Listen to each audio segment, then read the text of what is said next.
Olá, o programa Bispos do Brasil da TV Evangelizar está hoje em Caçador, cidade que fica no estado de Santa Catarina. E quem nos recebe aqui na Catedral São Francisco de Assis é Dom Cleocir Bonetti, bispo da Diocese de Caçador. Dom Cleocir, muito obrigado pela gentileza em nos acolher.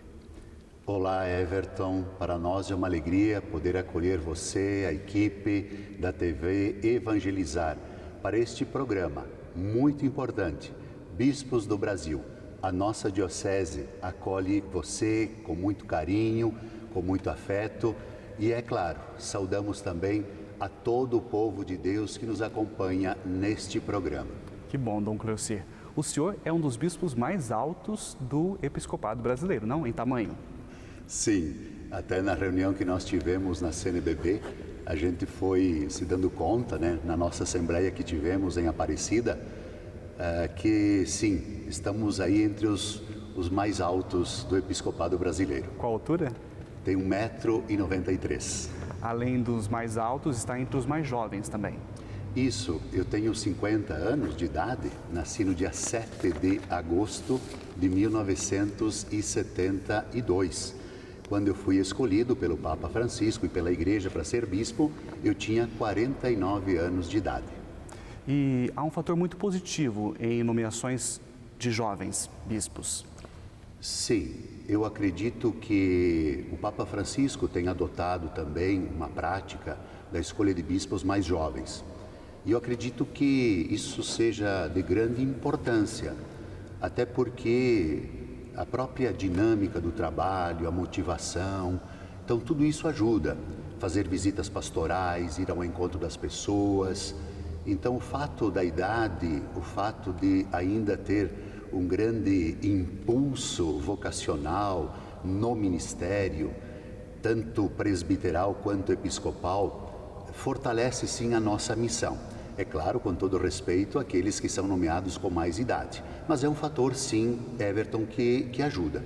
Isso tem sido acentuado com o Papa Francisco? Eu tenho percebido que sim, até muitos dos meus colegas que estudaram comigo em Roma, eles têm também uma idade relativamente baixa, né? Entre 50 e 52, 53 anos, e que também foram escolhidos para o episcopado. Então eu vejo que tem sido uma prática do Papa Francisco. Isso, tem sido uma prática do Papa Francisco. O senhor é do clero da Diocese de Erechim, Rio Grande do Sul, padre diocesano? Sim, sou padre diocesano. Completei agora em fevereiro 24 anos de sacerdócio. Estamos próximo aí do jubileu de 25 anos de padre, mas sou do clero diocesano de Erechim, que é a minha diocese de origem, no Rio Grande do Sul. E como que começou a história vocacional do senhor? Olha, eu quero dizer que na minha cidade de origem, São Valentim, nós somos aproximadamente 15 a 16 padres daquela paróquia. Uma paróquia com 5 mil habitantes. Então é uma terra de muitas vocações. Então esse ambiente cultural, esse ambiente de uma cultura vocacional muito forte, sem dúvida nenhuma, foi um fator decisivo para a minha ida para o seminário. Uma cidade pequena? Uma cidade pequena, só para dizer, a minha família mora ainda numa vila um pouco menor, e daquela comunidade que aproximadamente na vila temos em torno de 30 habitantes, 30 famílias, nós somos em 3 padres dessa comunidade chamada Vista Alegre, uma comunidade do interior de São Valentim. E também uma outra questão que é interessante lembrar é que da cidade ou da paróquia de São Valentim somos em 3 bispos. Somos em 3 bispos da paróquia de São Valentim. Quais são? Dom Jerônimo Zanandrea, que foi bispo da Diocese de Erechim, da minha diocese, Dom Demétrio Valentini, bispo emérito de Jales, e eu. Todos os 3 somos de São Valentim. É uma paróquia que merece ser estudada. Eu acredito que sim. Quem sabe futuramente até um programa, né, desse formato possa ver esses grandes eixos, eu diria, grandes lugares onde temos vocações, eu diria assim, de uma forma generosa e abundante. Bispo, pelo jeito, a sua trajetória vocacional também foi tudo muito rápido, né? Seminário, depois ordenação, episcopado. Certo, eu entrei no seminário com 14 anos de idade, no seminário Nossa Senhora de Fátima de Erechim. Depois eu fiz o propedêutico, ali em Erechim mesmo. Aí, após, eu fiz o meu curso de filosofia em Viamão, na FAFINC, na Faculdade Imaculada Conceição. Após, veio a teologia em Passo Fundo, e fui ordenado, trabalhei paróquia, fui vigário paroquial, depois eu fui estudar em Roma, aí veio o trabalho de novo na formação, pároco de paróquias, depois vigário geral. É aí quando a gente recebeu a notícia, né, que seria bispo de Caçador. Nesse intermédio, o senhor fez psicopedagogia e mestrado em História. Quais linhas de pesquisa? Na verdade, a psicopedagogia eu fiz lá na FAFINC mesmo. Especialização. É uma especialização. Eu fiz na linha do poder na casa de formação. A questão do poder na casa de formação. Até porque eu estava trabalhando já nesse tempo num seminário. O poder simbólico, o poder político? É o poder. O poder da autoridade? Isso, o poder, a relação poder, autoridade, poder, como fazer o exercício da verdadeira autoridade, né? Aquilo que Jesus veio nos mostrar, que sobretudo é um poder serviço. E no meu mestrado, a minha linha foi fazer história da igreja, história eclesiástica na Gregoriana. Então eu gosto muito de história. Então, por isso que eu fui para Roma, então eu fiz esse curso de mestrado em História Eclesiástica. O senhor é aparentemente um bispo muito dinâmico. A sua comunicação não verbal transmite muito isso, né? Quando o senhor chega no espaço, inclusive eu estive presente na sua ordenação episcopal, Dom Cleocir chegou, todo mundo percebe, né? Não só pela altura, mas pela sua imposição não verbal também. Muito interessante. E o senhor estudou a autoridade, eu não sabia disso, essa questão da autoridade e poder, relacionamento com os seminaristas, com os padres. Qual que é a vossa concepção de autoridade hoje? Eu vejo que a autoridade, primeiro, deve ser fundamentada na autoridade da mesma forma como Jesus a exerceu, né? Filho de Deus, mas também tem essa proximidade com o povo, com as pessoas. Então, é uma autoridade, um poder serviço, que vai ao encontro das pessoas, que não significa domínio, que não significa opressão, mas que, pelo contrário, é um poder serviço, é um poder que deve ser usado, que deve ser revestido de uma simplicidade, de uma humildade. Por isso que eu acho que, aí eu acredito que essa forma da gente chegar nos espaços também mostra isso. Nós não estamos aí como alguém melhor ou superior, mas que estamos aí para contribuir, favorecer, estar próximo das pessoas, vivendo assim, de uma forma muito simples, acolhendo bem as pessoas. Dom Cleocir, essa postura do senhor, em alguns casos, destoa de muitos ambientes eclesiais. Nossa igreja é maravilhosa, linda, tem uma história belíssima, mas há estruturas ainda muito ruins que precisam ser mudadas. Não é fácil fazer essa mudança de concepção na categoria serviço, autoridade e serviço. Não, realmente não é fácil. Até muitas vezes as pessoas estranham. Puxa vida, como você é próximo das pessoas, como você é próximo do povo. Então eu tenho algumas práticas, por exemplo, de toda quarta-feira ir tomar um café numa padaria, onde eu me encontro com as pessoas, onde eu ouço as pessoas sentam aí comigo, tomar um café, conversar, pedem até bênção, se aproximam. Então eu acredito que vem muito também da forma como eu sou, da minha família, da minha formação, do meu jeito de ser. Então eu acredito que eu tenho características muito próprias que me ajudam nesse exercício do poder, no exercício da autoridade. E é claro, é muito difícil a gente romper certas concepções, porque alguns até acham que eu deveria me manter um pouco mais reservado, mas não é próprio de mim isso. O senhor ouve isso, essas recomendações? Sim, eu ouço, né? Quem sabe o senhor poderia ficar mais reservado, quem sabe eu poderia mostrar um pouco mais esse ser bispo, mas não. Se eu fui escolhido bispo como eu era padre, eu também não posso perder essa característica, que é uma característica natural minha. Então, por isso que eu prefiro manter essa característica que eu acredito que ajuda a corresponder àquilo que o Papa Francisco pede, que o pastor deve ter o cheiro das ovelhas. É interessante também perceber, Everton, que nós fomos visitar o Papa Francisco e eu fiz uma pergunta para ele, a nossa visita ad limina. Eu perguntei assim: Papa Francisco, santidade, o que você diria para um bispo que foi recentemente nomeado e que está há pouco tempo na diocese? O Papa Francisco me falou de 4 proximidades: proximidade com Deus, proximidade com outros bispos, proximidade com o clero e proximidade com o povo. E é assim que eu entendo. Eu entendo essa proximidade com a proximidade que Jesus tinha do povo, das pessoas, das multidões, dos famintos, dos pobres, dos marginalizados, dos pequenos, de todas as pessoas, de todo o povo. Então eu entendo que proximidade é isso. Tem a proximidade física, que é essa que eu procuro fazer, mas também essa proximidade espiritual, que certamente a gente tem com o povo e com as realidades que nos envolvem. Mas eu volto a dizer, as 4 proximidades, que aquilo que o Papa falou calaram fundo no meu coração e na minha mente. Dom Cleocir, o senhor é muito presente, por exemplo, em eventos da sociedade aqui em Caçador, na diocese, e consciente dessa tua presença relevante na sociedade, mas quais são os riscos, então, nesse relacionamento que o senhor faz pastoral, para não se banalizar este relacionamento com a comunidade, por exemplo? Primeiro, eu quero dizer que o povo de Deus tem um grande respeito pelo bispo.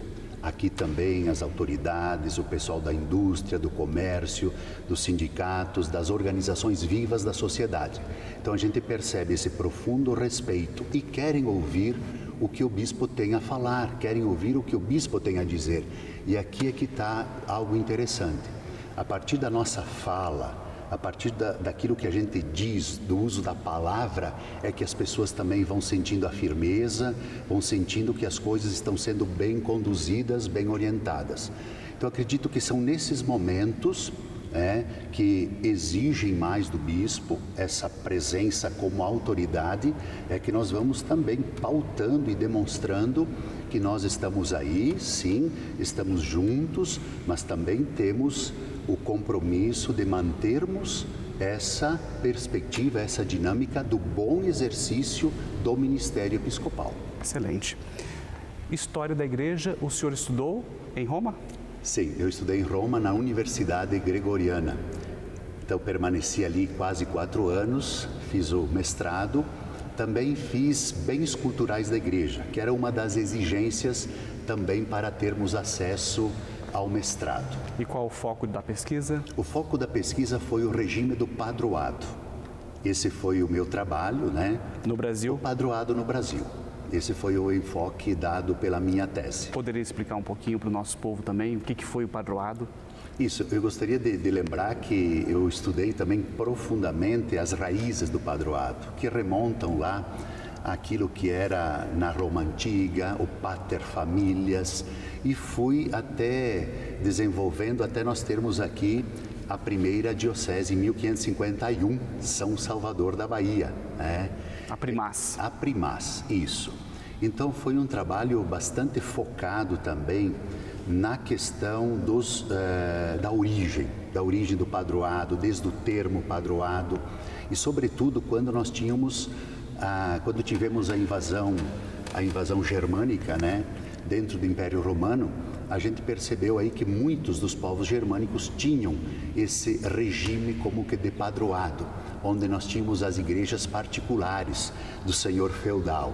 Então, essa foi o enfoque maior, justamente esteve ali nas origens da questão do padroado. Padroado, poderíamos resumir que as igrejas pertenciam a pessoas. Isso, pertenciam famílias. às pessoas. Até quando chega o cristianismo aqui no Brasil, era dessa forma que chegou.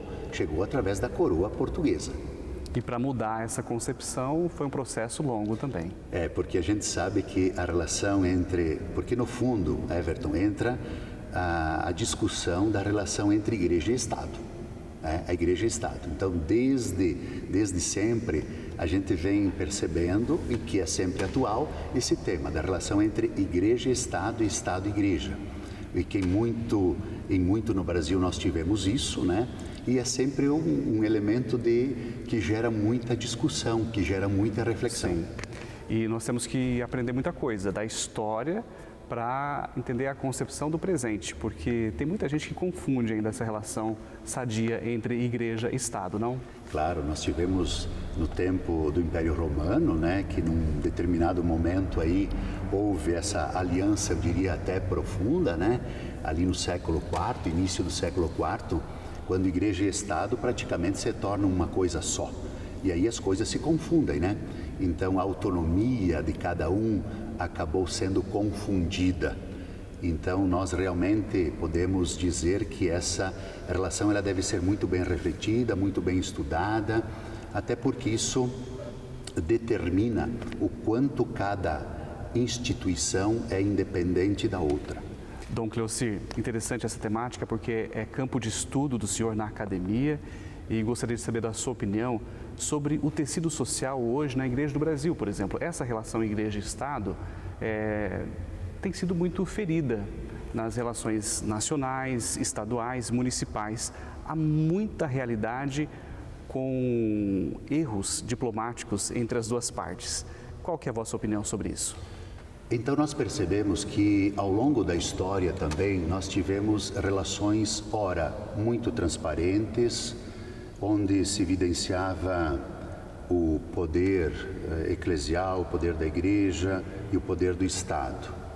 Havia uma relação, mas que era uma relação, eu diria, saudável. E é claro, são tempos, períodos diferentes, e a gente percebe que essa relação entre igreja e Estado, ela continua, ela permanece, como sendo um grande desafio. Como manter a autonomia, como manter a identidade, como não confundir os poderes. Então eu acredito que é um trabalho que é muito delicado, mas também deve ser visto como algo frutuoso. Eu percebo isso nas questões assim quando nós vamos até nos municípios do interior. Essa relação entre o padre e o prefeito. Nós, quando vamos, somos recebidos pelo prefeito na Câmara de Vereadores. Então nós como igreja sim temos Isso é saudável. Isso é saudável. Nós precisamos dessa relação com a autoridade civil e com todas as forças vivas da sociedade, da comunidade. É claro que nós precisamos manter sim uma independência para que a nossa palavra seja uma palavra que seja iluminadora, que seja uma palavra iluminadora, que seja uma palavra que também chegue até o nosso povo, dizendo qual é a nossa posição sobre determinados assuntos, sobre essa relação política e fé. E eu acredito que na igreja nós temos espaços bons para isso. Nós temos vários espaços que refletem, que formam também os nossos leigos para essa inserção na política. Mas é sempre algo assim que merece uma atenção muito, que merece uma grande atenção. Por quê? O risco é de que haja um domínio, ou um controle de ou de outra parte, ou de uma ou de outra parte. Aí eu lembro, na relação de poder que existia entre a igreja e o Estado, nos períodos históricos, nós tínhamos aí um momento que o imperador, ele era mais forte e se sobrepunha sobre a igreja, e em determinados momentos onde o Papa exercia uma influência muito grande e como que fazia com que o imperador ficasse até subjugado em alguns momentos. Então eu acho que é isso que é importante, é mantermos bem clara a nossa posição com relação à nossa postura dentro da igreja, da política, mas é sempre algo que nós precisamos ir trabalhando, refletindo para que a nossa presença realmente, junto ao nosso povo, junto à sociedade civil, ela seja uma presença, volto a dizer, iluminadora, uma presença do Evangelho. Muito claro. Dom Cleocir Bonetti, nosso entrevistado hoje no programa Bispos do Brasil aqui na TV Evangelizar, bispo da Diocese de Caçador. Vamos para o intervalo, já a gente volta.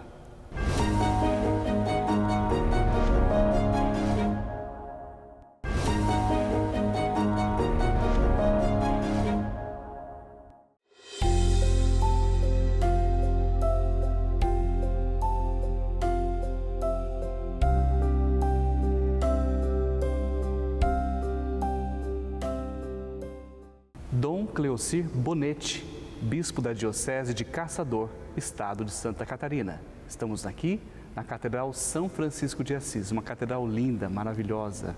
Dom Cleocir, essa é a tua primeira diocese como bispo? Sim, é a minha primeira diocese e eu quero dizer, eu estou maravilhado com a Diocese de Caçador. Eu estou ainda com aquela atitude da criança que quer conhecer o mundo com o olho esbugalhado. Então essa é a minha sensação que eu estou tendo, vendo as lideranças, vendo o bom povo que nós temos, um povo muito simples, um povo muito bom, um povo muito, muito acolhedor. Então eu continuo assim, maravilhado com a Diocese de Caçador. Uma região muito bonita também, né? Conheci, vindo para cá, de Chapecó para cá, de Chapecó, Joaçaba e Caçador, passamos, e paramos em 13 Tilhas. Isso é Brasil, fiquei uma coisa linda, né? O Brasil é maravilhoso, mas eu nem imaginava que isso existia no Brasil. Uma cidade pequenininha, muito linda. Verdade. Olha, 13 Tilhas é uma joinha da nossa Diocese de Caçador. Mas eu fico impressionado que em todas as paróquias nós temos coisas muito bonitas. É impressionante. Eu tenho andado por toda a Diocese, não tem nenhuma paróquia que eu não tenha ido 2 vezes, algumas muito mais, algumas outras mais até, mas eu quero dizer, é uma riqueza cultural muito grande. São etnias, são povos, são culturas assim bem diferentes. Eu sempre digo assim, é um bonito mosaico. A Diocese de Caçador é um bonito mosaico, com a presença dos austríacos, como em 13 Tilhas, dos poloneses, dos alemães, dos caboclos, com a presença também dos ucranianos. São várias as culturas presentes aqui, várias etnias que formam esse belo mosaico que é a Diocese de Caçador. Que bom que hoje temos essa beleza. No passado, 1910, década de 1910, Guerra do Contestado, Vale do Contestado, sangue derramado nessa região, muita tristeza na história e que hoje estudamos isso, né? O Vale do Contestado. É importante também fazer essa memória. Certo, com certeza. A gente se dá conta, né? Eu até estive fazendo a visita pastoral há poucos dias em Timbó Grande, que foi um dos lugares onde teve essa marca muito forte com o conflito do contestado. É algo que é muito interessante estudar, faz parte da nossa história e eu acredito que sim, um momento difícil, complicado do Vale do Contestado, que está presente na nossa Diocese de Caçador, mas que é fundamental a gente conhecer, estudar, refletir, porque nós temos ainda hoje reflexos disso, né? No nosso povo, na nossa gente. Então, nada melhor do que a gente ter o conhecimento desse importante elemento histórico da nossa formação étnico-cultural da nossa diocese, porque, como dizia, ainda hoje nós temos elementos que estão entranhados com essa história. A guerra foi por causa de madeira, território? Isso, madeira, território. Tínhamos os caboclos que, num determinado momento, perceberam que as suas terras estavam sendo também tomadas, por assim dizer, né? Então, nós sabemos que esse é um elemento histórico que precisa a nossa atenção, até para nós desenvolvermos um bom trabalho aqui na nossa diocese. Então, o conhecimento desse fato, sabendo o que aconteceu, sabendo hoje os reflexos que temos ainda na nossa sociedade. Dom Cleocir, hoje são quantas comunidades na diocese? Olha, nós estamos com 500 comunidades na diocese.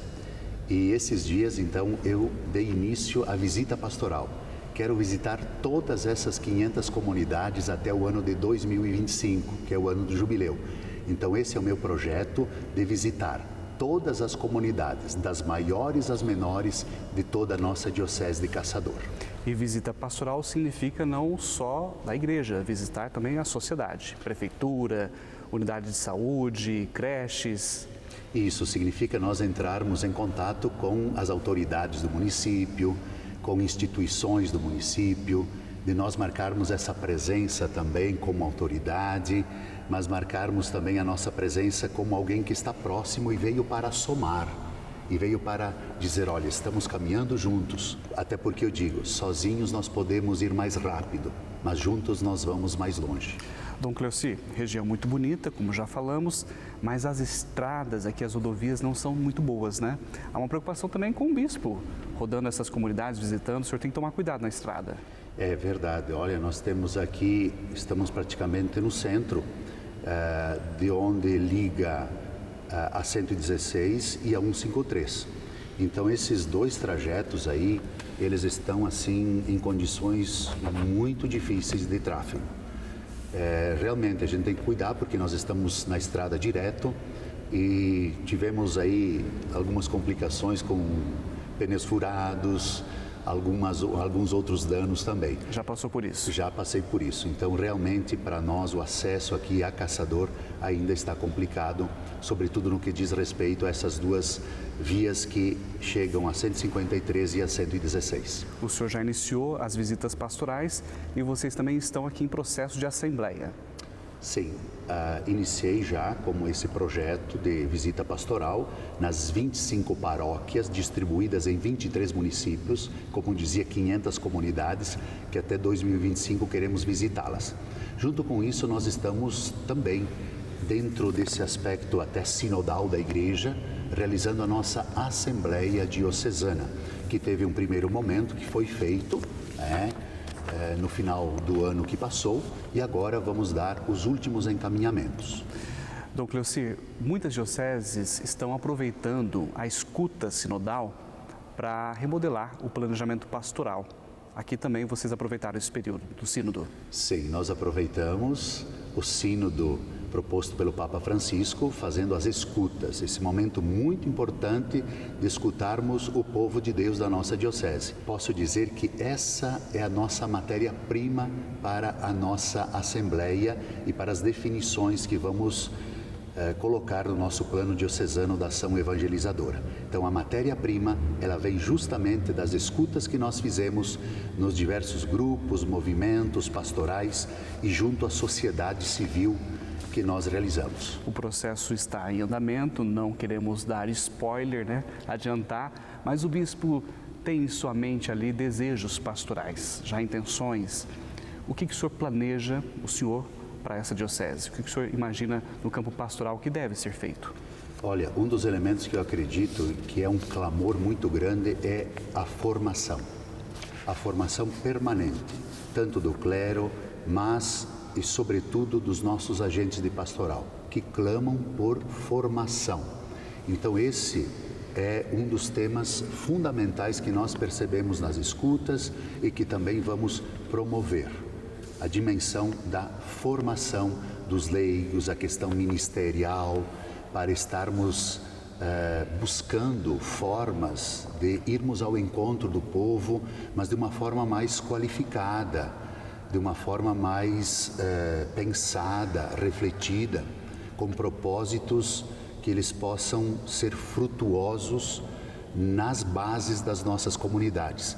Até porque eu tenho uma preocupação muito grande, como é que nós podemos dar a nossa palavra para aquela senhora que está lá no interior e que, graças a Deus, temos as redes católicas, né, que nos ajudam muito nisso.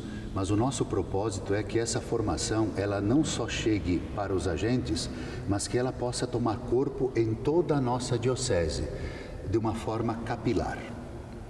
Dom Cleoci, nós passamos por outras dioceses aqui em Santa Catarina, no regional, e percebemos com relação à vocação presbiteral diferentes realidades. Há dioceses com grande procura por esta vocação presbiteral, pelos seminários, e há dioceses com mais dificuldades. Caçador tem tido muita dificuldade nessa área? Quando nós também conversávamos com Dom Severino, que é o arcebispo de Maringá, ele já dizia isso, né, no seu tempo e também... Que foi o bispo que antecedeu o senhor aqui. Isso, que foi o bispo que me antecedeu aqui em Caçador. E que nós deveríamos também enfrentar esse desafio da dimensão vocacional. Na primeira reunião que eu tive com o Colégio de Consultores, antes mesmo de tomar posse da diocese, foi uma das questões que eles nos apresentaram, que o Colégio de Consultores nos apresentou. Essa dificuldade que nós temos na dimensão vocacional para o sacerdócio. Então esse é um dos elementos que nós também estamos abraçando, porque nós estamos também no ano vocacional. Então há todo um movimento, uma mobilização para que a gente possa fazer com que o chamado que Deus continua fazendo, ele possa ser mais evidenciado na vida dos nossos jovens, sobretudo para a vida sacerdotal. Quantos padres pertencem ao clero de Caçador hoje? Olha, eu diria assim, que em torno de 50, até porque nós temos vários padres que não estão aqui na diocese, mas estão incardinados na diocese. Então eu considero em torno de 50 padres aqui da nossa diocese de Caçador. Seminaristas? Seminaristas, então, nós temos 4 no propedêutico, nós temos 2 na teologia e 2 na filosofia. Então, é uma alegria muito grande dizer que nós temos 4 seminaristas iniciando no propedêutico nesse ano. Então, para nós é bastante importante porque estamos percebendo, né? Já há uma reação. A gente percebe essa reação, sim, uma reação positiva no que diz respeito à dimensão vocacional sacerdotal. A informação que temos é que nos últimos anos, muitos padres da Diocese de Caçador deixaram o ministério presbiteral por causa de relacionamentos afetivos. Isso provoca novas desistências no ministério? Um vai motivando o outro? O senhor acha que há um efeito dominó também? A que se deve isso? Olha, eu acredito que sim, não tem como a gente dizer que não existe essa relação, né? Agora, uma das coisas que a gente também tem percebido, a necessidade de nós capricharmos mesmo na formação. A solução é a formação. A formação e também uma formação permanente para o clero.